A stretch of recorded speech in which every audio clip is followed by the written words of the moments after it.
Eric, welcome back, my friend. We have another topic to discuss today, and it's going to be kind of a hot topic. Gets people a little up in arms and definitely feeling a certain way. Very controversial. We're going to be talking about promotion and relegation, and get your thoughts on if it should happen in the United States, and if we can ever truly reach our potential without it. Well, I mean, it's so as fragmented as we are in this country, and people need to understand that. It's kind of always been that way.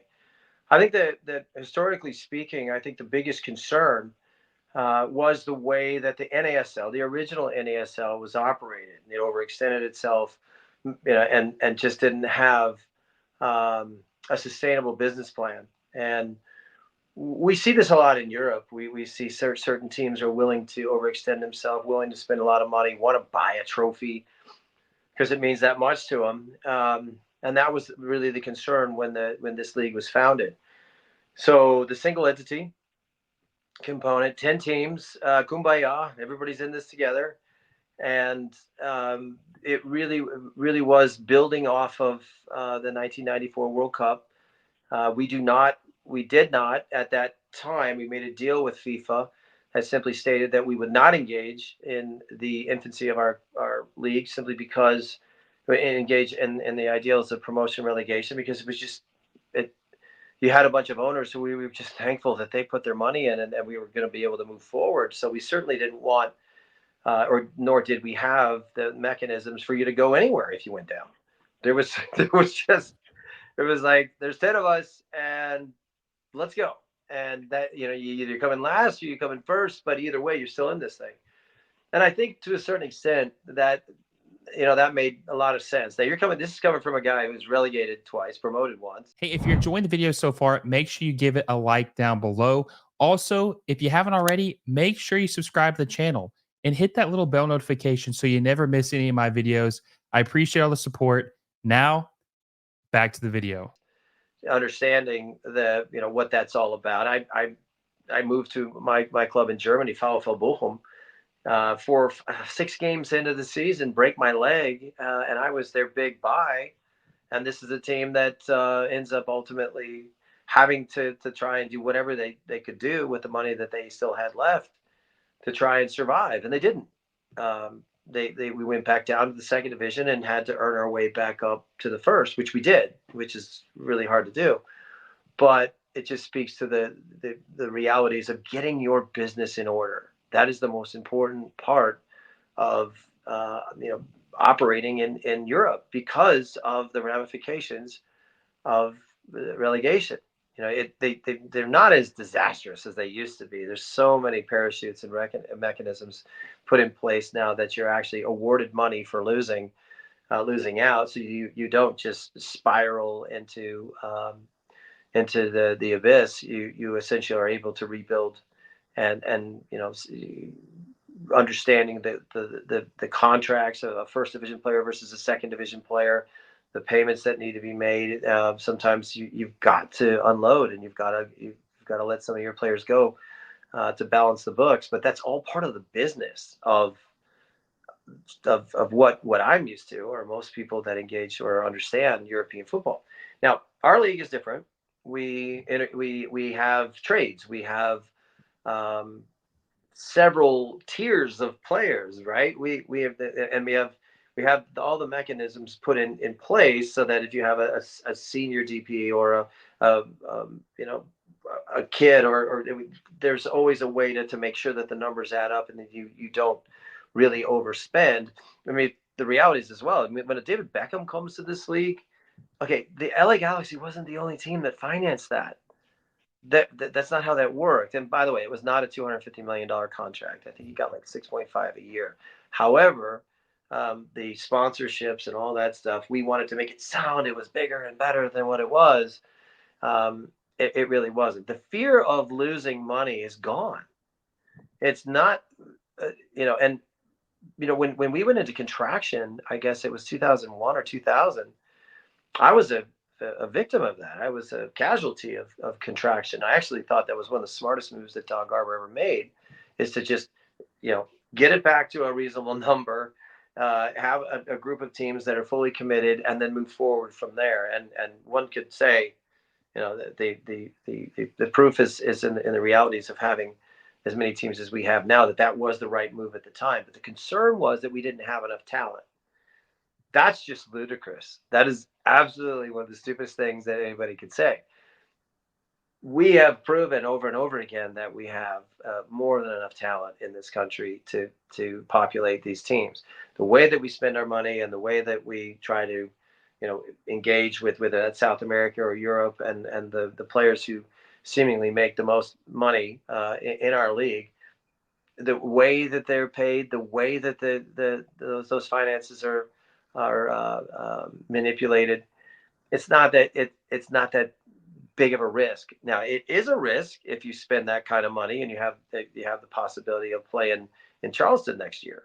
So, looking at all of the layers that exist now, and how many places that soccer is played in this country, I'm sitting in one in Las Vegas, who's actually starting to finally figure itself out.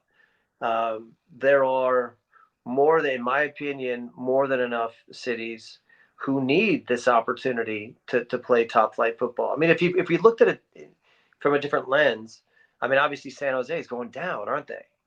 They're going down. They're going to have to play against New Mexico and Las Vegas and Sacramento. If there was a version of promotion, Sacramento could handle first division, but they would also have an insertion of money that would allow them to build their business into something more exciting than what it is now. End of story.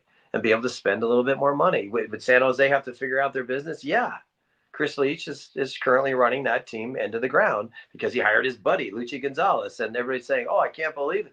There's no ramifications to hiring your buddies. You just say, oh, let's figure it out next year. Oh, and by the way, we love that idea that we're probably going to get some high draft picks because that's the way American sports work. I mean, the saddest thing in America, if you're a basketball player, is if you are the best collegiate basketball player, maybe even a high school kid, you're the best player in America who's not in the NBA. I can guarantee you one thing. You're going to play for the worst team in the NBA next year. That's the way we see this. We reward teams who fail, who don't figure out their business, by giving them this kumbaya idea that okay, well, you screwed up, so we'll give you the two best players out of college, and maybe you'll be able to build around that.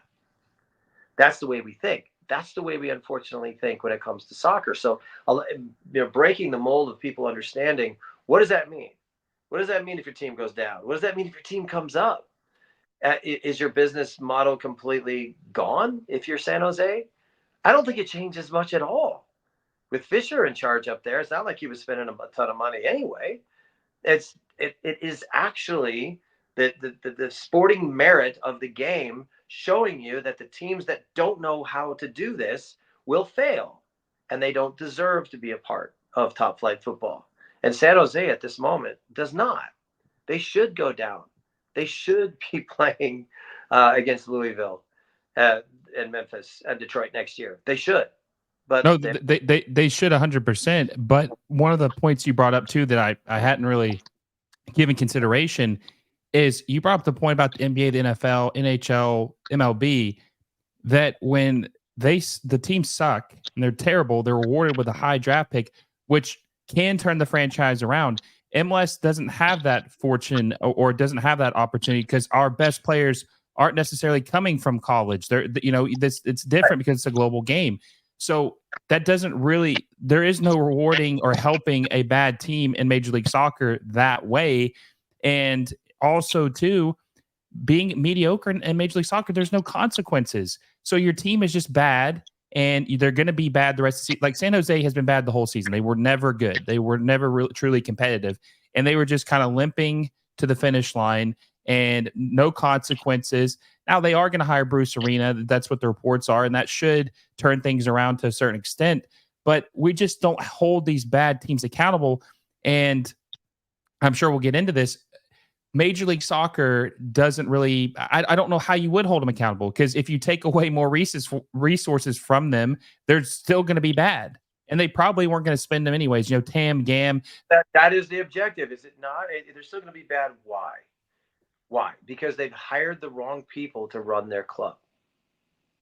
Whether that be a coach, a GM, or someone who's just not, it's a favor on top of a friendship that ends up getting a guy a job, or could be a woman could occupy that position, and there is no real expertise there. I mean, you look at I look at what happened to Chicago, and a bunch of guys come over from Europe and say, "Oh, you stupid Americans, you don't know what you're doing." But I need 6 or 7 transfer windows to figure out how to do this. Come on, man. You could only say that because you're here, and you're only here because you're not good enough to be there. So just shut up. That stuff is like it's so counterproductive to the sport getting better. We are trying desperately to become a better soccer nation. And when we employ the wrong people who don't necessarily have the expertise that they profess to have, and there's plenty of people that I'll throw under the bus there. Nelson Rodriguez, not a fan, never was, never will be. Wasn't good at his job. Didn't even know how to do his job. But he got a promotion, though. He got a promotion. That's how this works. You fall out of a boat and you land in a ship when you know the right people. And how does that help the soccer get better? It doesn't. It's not even in the vicinity of progress. But we will talk about a great Apple deal, and then we'll talk about how many eyeballs we had because Lionel Messi has decided to grace the fields with his presence, and then the Apple people actually go, well, hold on a second. How come our numbers aren't really that great? I mean, I know we're going to say that they were great, and we're going to still have a deal with Fox, and Fox is going to lie and say that their numbers were a little bit better than what they were. We get all that, but we're really trying to make money. We're trying to captivate an audience, and you told us that this was a world-class product, and no one's watching. How do we fix that? And the Apple people are the ones that are actually, starting this conversation of the possibilities of changing our calendar to be more in line with the business of the game. Being in line first, the schedule change is a necessity, and it also comes hand in hand with the realities of eventually achieving promotion and relegation. Now, I just think it would be awesome for some of the places that I've played in. I've obviously coached in the USL. I've coached in the NASL. And there's when you talk to certain coaches or certain people that have come from these places, they don't have necessarily the biggest fan bases, they don't have the best stadiums, and they certainly don't have the best resources. But the football was real, and there was a part of that which was making each game matter, and getting better as a organization. I really commend the USL. They've tried this. They were really gonna move in that direction. I think a year and a half ago, the thought process was to completely engage in promotion and relegation, and I think they ran into the same tripwire that Major League Soccer did. There's a lack of understanding of what it actually means to go down and what it means to go up. And think about from that perspective, you have teams like Luton who have achieved promotion and realized that they didn't have enough seats in their stadium yet. But they were able to find the money to get better. Now, did they get knocked back a step again? Yes. But they were able to achieve a status that allowed their business model to actually have success, in even though the failure is recognized of what happened when they were relegated. But the truth is that stadium's better, and they're in a far better position financially to be able to readdress their goals and try to achieve top flight football again. Well, let me ask you this, because I think MLS tries to substitute promotion relegation for a playoff system, giving teams an opportunity to compete, which I don't agree that actually is fixing the issue.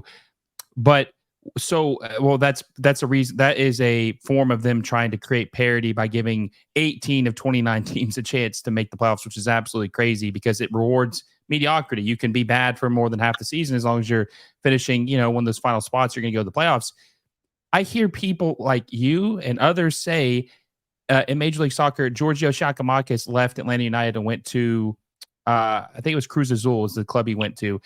And he said in Major League Soccer, every game just doesn't matter. Like you can feel it. It just, there's no urgency. Like it's kind of like cruise control. But well, they don't do it anymore in Mexico, Liga MX. They get rid of promotion relegation too. But I think that's actually hurt them. You've seen the Mexican national team kind of, take a step back because of that. But I think that's why this quality is just not up to par, because there's players, some of them, I'm not going to say every one of them doesn't try, but some of them just, there's no urgency. Like what is there really at stake? You can be bad for half the season, still make the playoffs. And if you don't make the playoffs, nothing happens to you. Well, you're in the same league.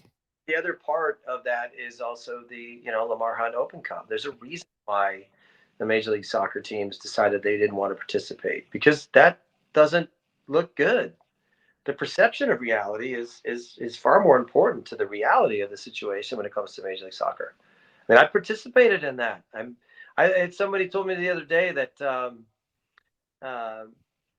that there's the top 5 Lamar Hunt Open all-time upsets, and I own 3 of them, and 2 of them were in Atlanta, where we were able to beat RSL. We were able to beat Colorado. My Cal FC was able to beat Portland, and I guess. But the ramifications of that in itself, when I'm operating a team on a $340,000 budget on a 10-month cycle that beats an MLS team that's paying their guys closer to $20 million.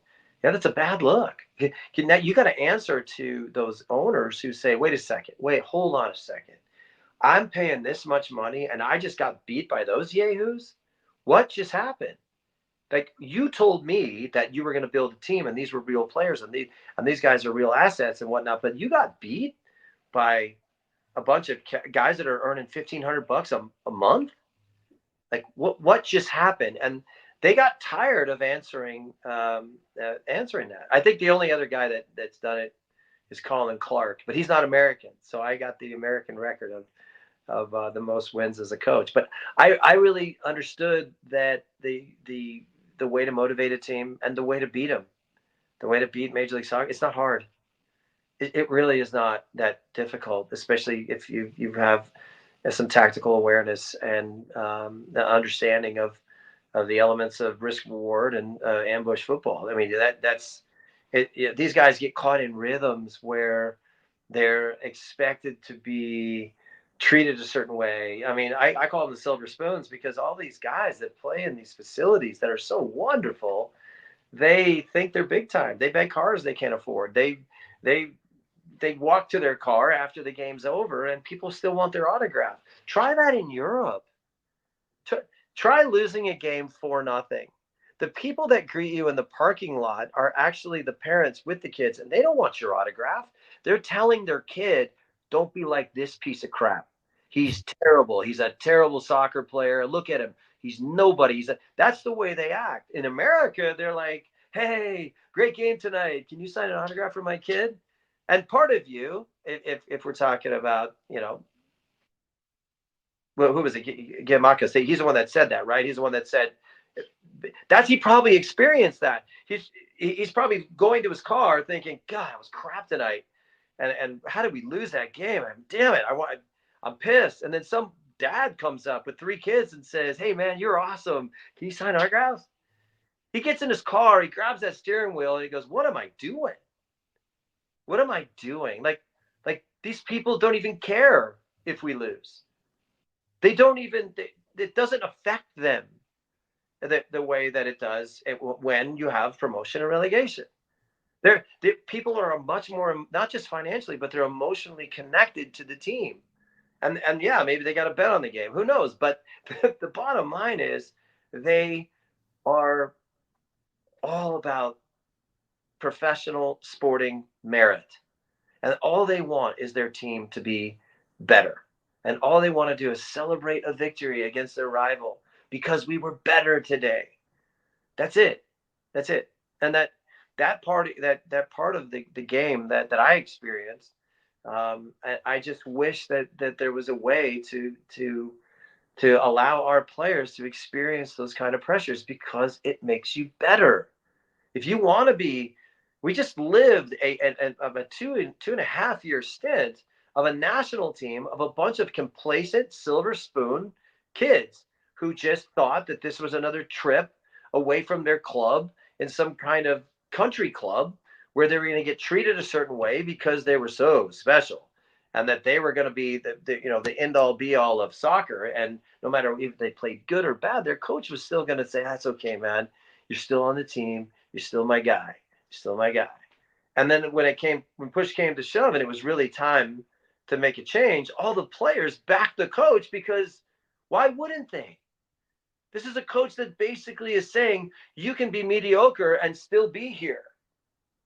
There was no pressure for the national team to get better. The mentality and the culture that we've created in our country has seeped into the national team now. And now it's not the mentality that I would call American. Well, Look, and look, I'll say this, and this is probably out of line, and this will piss off a lot of people, but we're in an election year, right? And we have two different candidates, and how you feel about one or the other is irrelevant when we talk about the directional sense of what one is trying to say and what the other is trying to say. But there is a big part of that to me, which that I don't like. I don't like somebody saying, well, we're going to save you a bunch of money and we're going to cut your taxes and we're going to allow you to continue to be mediocre. You don't have to work any harder. You don't have to work any harder. We're going to actually get you some more days off in here too. But this is, and to me, and I'm not trying to cause a problem here, but that is kind of the same mentality of what is happening with our country as far as the sport.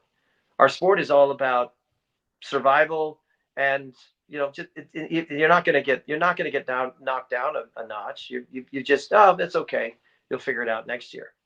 Those are all businesses that should be going out of business. They if they can't get it right, and they have to figure out how to be better, they have to earn it. This isn't a handout. And I know that's a controversial take, but it's just the way I feel. I feel like these kids today, not that, this is me being the bitter, guy screaming out on my lawn saying we had to walk uphill, twice, in the snow, both uphill both ways.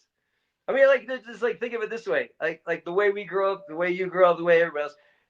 The kid that has to go to school, on his bike in the 70s, you got a motor scooter now.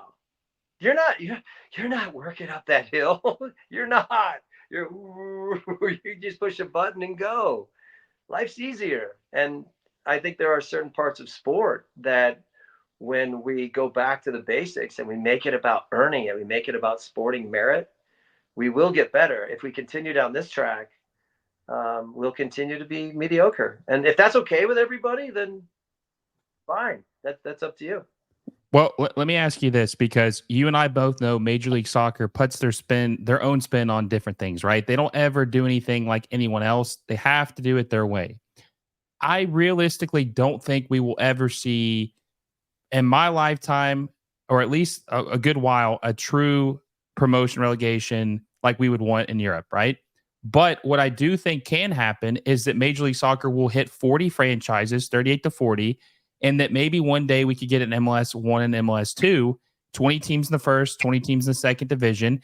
And look, that's not solving the issue completely, but that would be better than what we have now, because San Jose wouldn't be in the first division this year.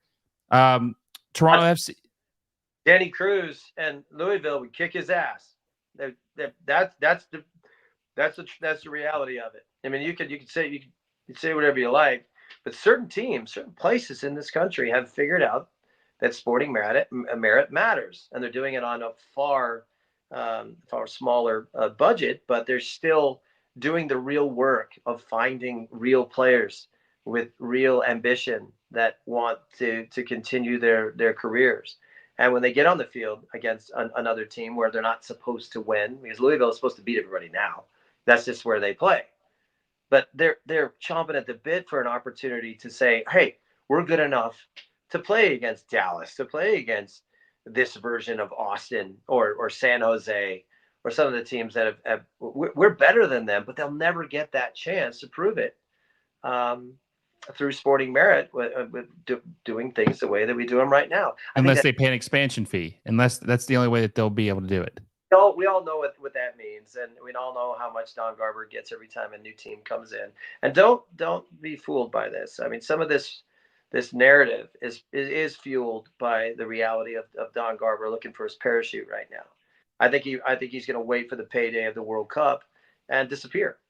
I don't think he will be a part of this project, and I think it will end up being, not to bring the political,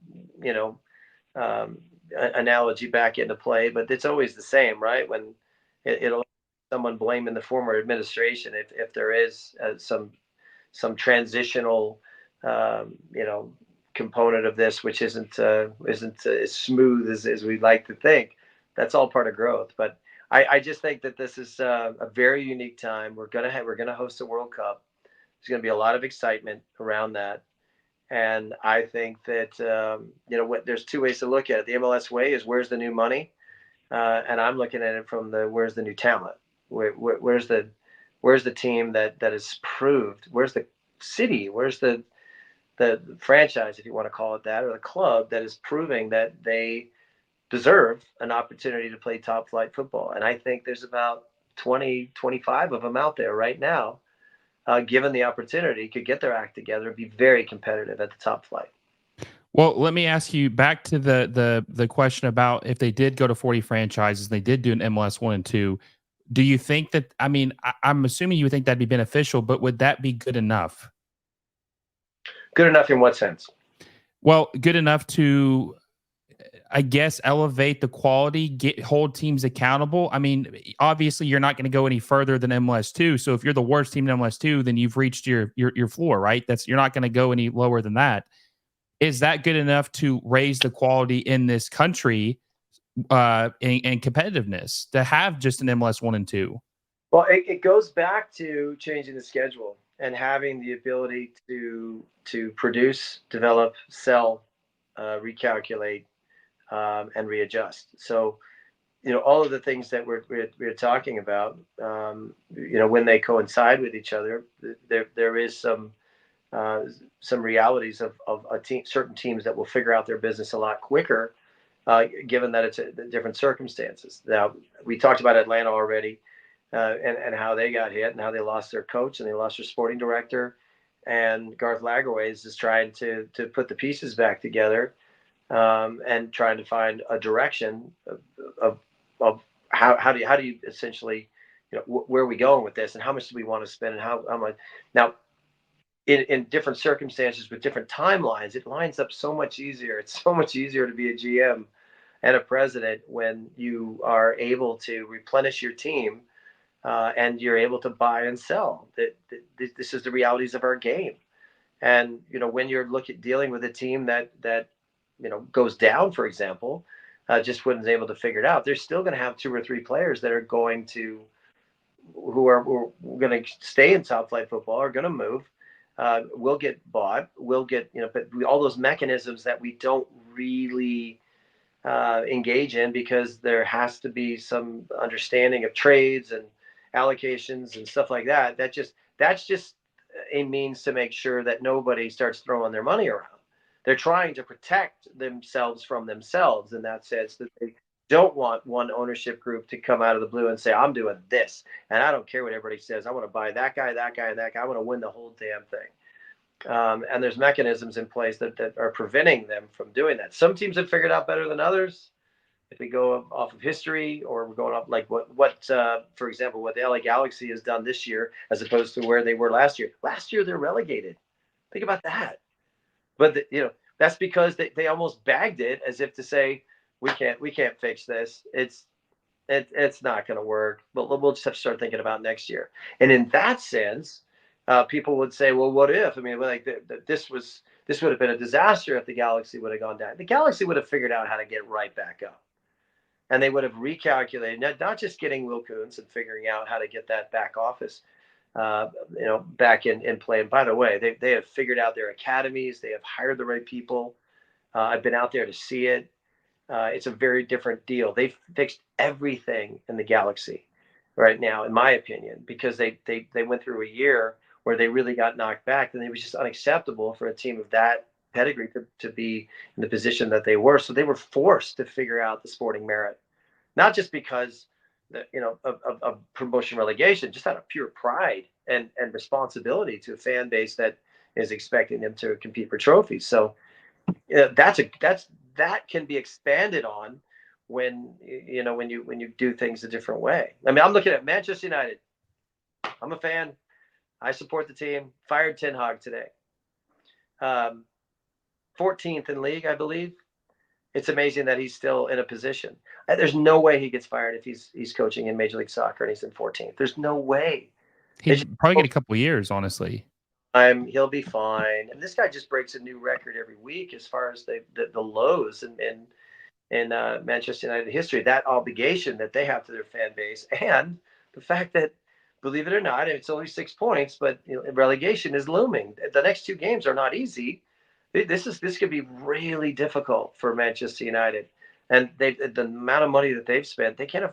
There's no way that they can afford those kind of losses. But again, just like the Galaxy, in the event that they go down, they would figure it out, because that's their way of adjusting their realities, and the sporting merit is always paramount. But you have to have the right people in place, you have the right managers and the right people finding your players in order to have success, especially in the EPL. You can't hire a Dutch guy and turn yourself into Ajax too, and say, why are we failing? It's pretty simple. I mean, if Ajax played in the EPL, they'd probably come in about 11th, 12th, or 13th. Ta-da!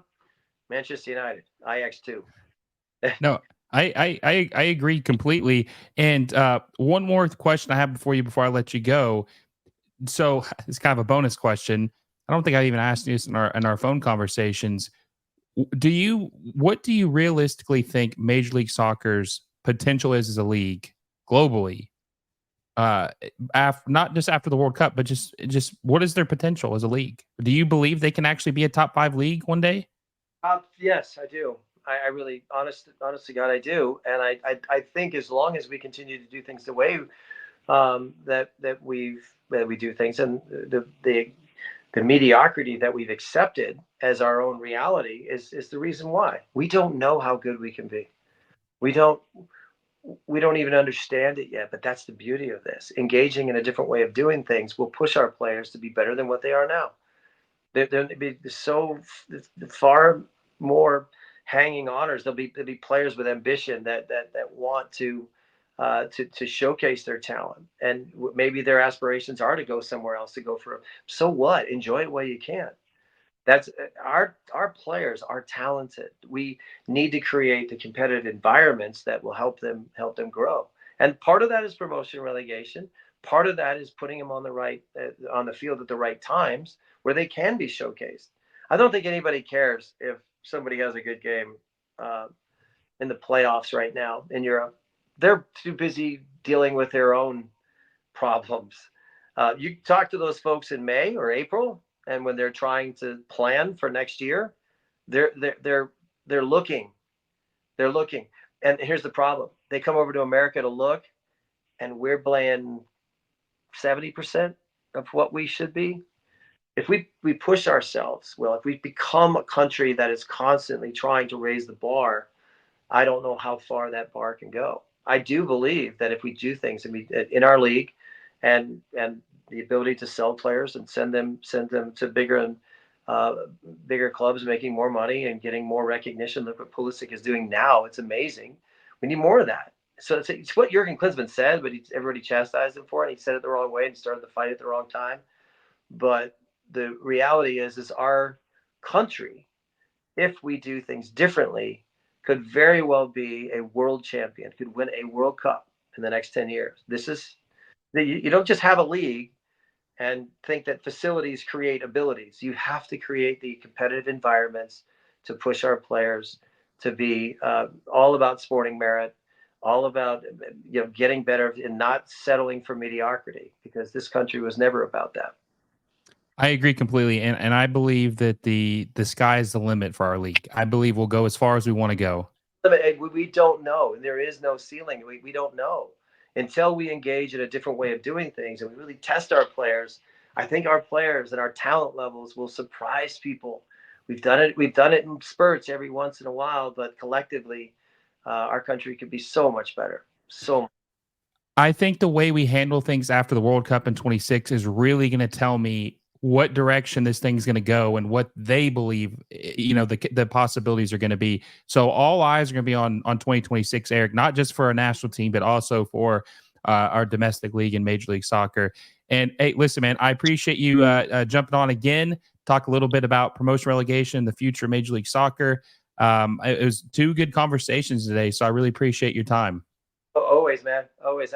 I love this game more than almost everything. My kids are the only thing that come first, but I just want it to get better. I want us to be the best possible soccer nation that we can be. And sometimes my views are controversial or they fly in the face of the narrative or the status quo. But hey, that's what we have to do sometimes if we want to. But we just got to. I agree completely. Sorry if you can hear my dog barking. She's going crazy. I think the mailman's passing us up. But yes, I appreciate it. Make sure, if I'm not mistaken, your Twitter is at Eric Wynalda, right? That's it. Yep. Go ahead. Go. Tell it me. It's okay. I can take it. Go follow Eric on Twitter at Eric Wynalda. Eric, I appreciate my friend. And until next time, guys, I will see you all soon.